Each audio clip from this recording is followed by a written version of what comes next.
কেতাব লেখে beauty parlour হলো হাবিয়া দোজগের চাস্তো ভাই। যে বিউটি পার্লারে গেল ওয়েটিং লিস্টে নাম, খালি মরেন তো টিকিট কনফার্ম, ভুল করেও কেউ যেন না। আর এইখানকার মেয়েরা খুব ভালো, এরা বিউটি পার্লার কি জিনিস জানেই না। আল্লাহ সবাইকে ভালো রাখুক, সবাই বলি আমিন। বেরাদার,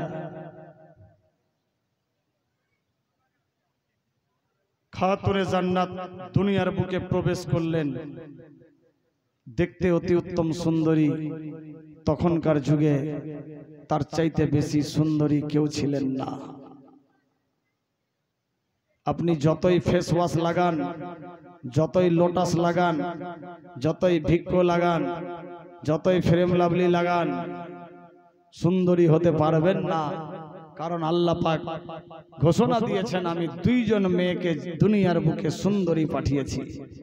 এক নম্বরে হযরতে মা হাওয়া, দ্বিতীয় নম্বরে খাতুনে জান্নাত মা ফাতেমাতুজ জাহরা রাদিয়াল্লাহু তাআলা আনহা।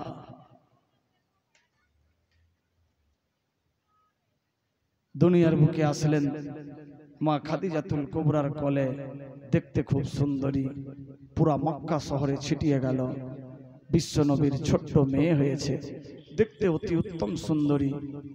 আহারে, তার সঙ্গে কাউরি তুলনা হবে না। বিশ্ব নবীর আওয়াজ পৌঁছালো, নবী আমার আসলেন। খাদিজা, আমার মেয়ে হয়েছে? জি ইয়া রাসূলুল্লাহ। কই মেয়েকে দেন। বিশ্ব নবী কোলে নিলেন।